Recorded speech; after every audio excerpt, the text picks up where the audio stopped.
What's up, YouTube? In this episode, we're going to put 20 pounds of dead weight on top of the D90 and get mad when it rolls over.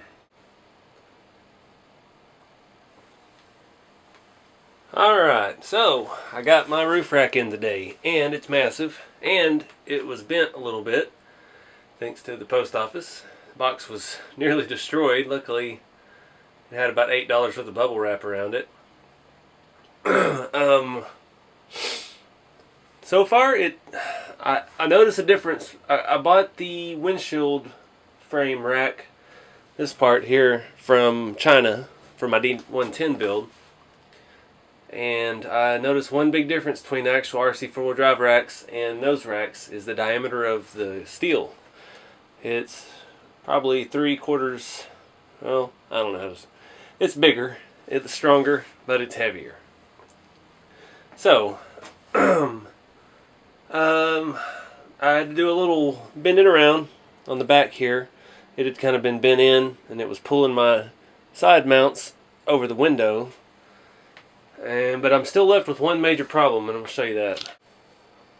So you see here, I've got almost a 1/4 inch gap. And the angle is all kinds of weird. It just has a nut welded on the end, and I tried bending it with some pliers. But since it's on a weld, it's not on the actual tubing itself, it's just going to break.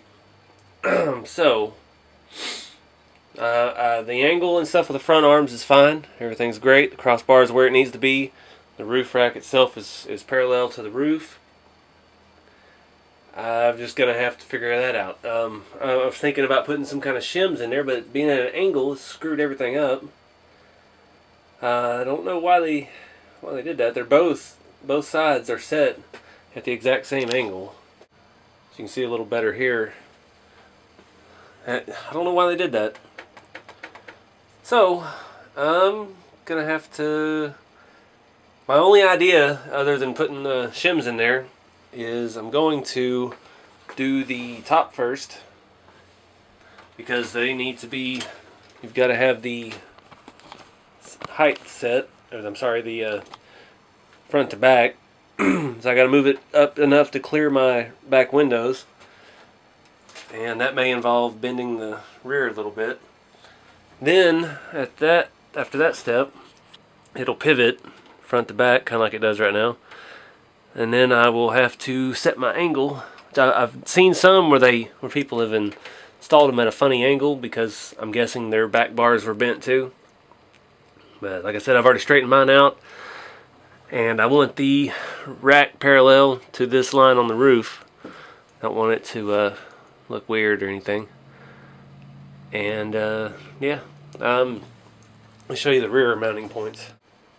So this is kind of janky. I don't like, I mean, for one, for scale, you're not going to be able to open this door with that ladder in the way. This side either. Two, your mounting point here is half on top of the Land Rover emblem. This one's half on top of your license plate area. So, I'm not sure, even up a little bit, it's still kind of odd, in an odd place. I don't understand why they did that. It seems to me it wouldn't have taken much to bring this straight down instead of angled over. Sorry, let me show you that better. This piece here is angled, that one's really angled. But it's like, why couldn't they just do it straight? Because what if I wanted to cut the door open and make it actually function, you know? I'm not that good, but I've seen it done, so it is possible. So yeah, I guess the last step I'll do will be the front mounts, and we'll just figure out what we need to shove in there to make it look right. So I'm going to go ahead and get started. Alright guys, I got the top two and the back two drilled, put on with lock nuts on the inside. Yeah, not sure about the front still. The gap is just massive.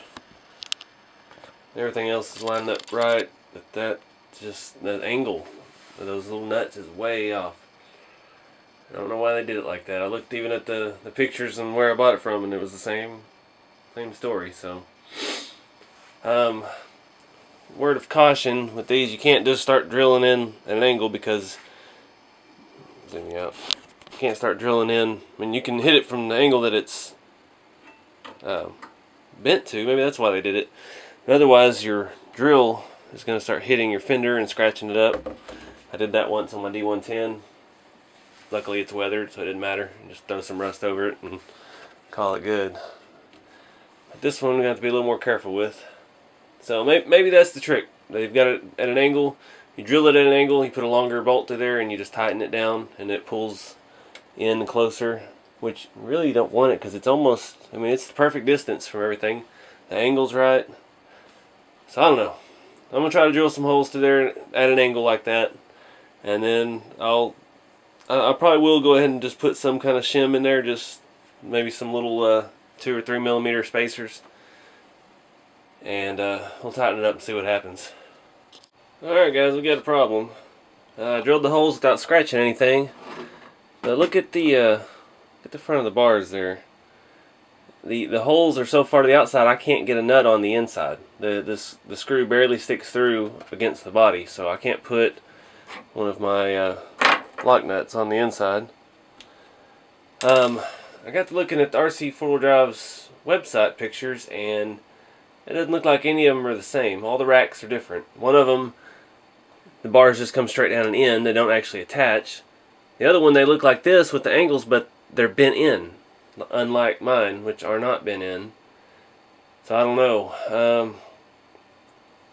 The only option I have now for the hole that I've made is to run a bigger screw and a shorter one and just bite into the plastic and call it good. But I'm going to have to try to bend those in. So I have to take the whole rack back off and try to bend those down, and hopefully I don't break the weld on them. Alright guys, this is off of RC4wd Drive's website. You can clearly see the front poles curve under and then have the nut on it. Both sides. And I went to bend mine, and one of the nuts broke off, of course, because it's just tack welded on. So now I'm stuck waiting on JB Weld to dry, and hopefully it holds. You can see in this picture, it's got a nice defined curve in it. But then you look at this one, there's nothing, it's just a straight pole. Oops, sorry. Just straight down, so there's no consistency in any of these. So, yeah, that's where I'm at. I'm going to let this stuff dry overnight, and hopefully pray I bent it enough to hold it, because I don't know that I did. I bent it, and it felt like it was going right, and then it broke. So I couldn't really get it to bend anymore, because then this weld here was starting to give, so I just stopped. So let this dry overnight and see if we can't make this work or not. If not, I'm gonna have to have a warranty claim. Alright, well, let that JB Weld set all night, and I got some bolts in there that worked, and I got it tightened down, and it broke off again. So this side over here, I did manage to kind of wedge it behind the bolt and put some more glue on it, so it's holding pretty well. I mean, I can pick it up by that. It doesn't pop out, doesn't move, so it doesn't look the greatest, but that's all I can do. I mean, yeah, can't afford to buy another one. And I didn't buy it directly from RC4wd Drive, so I doubt they will replace it for me. So I'm stuck with it. But hopefully it holds. It looks great. I love the way it looks, but it's just kind of frustrating. I was going to go ahead and try to do the windows in this video, but I think I'm going to wait now because I'm just kind of flustered still. I did go ahead and crank the rear coilovers up a little bit because it was heavy. Still pretty heavy. This truck I still need a lot of stuff for. It's going to be a while before I get to drive it. I still need a transmission, drive shafts, and I'm going to have to pick up another receiver and a steering servo of some kind. I've think I've got an RC4wd drive servo around here somewhere. One of the high torque red ones that they have. So I can use that. But I still need a motor, transmission, drive shafts, and an ESC and all that. So it's gonna be a while, but yep, it is what it is. I can't do anything else about it. Just keep your fingers crossed that it doesn't break off on me. Anyways, yeah, thank y'all for watching. Stay tuned for more, and please like, subscribe, and share.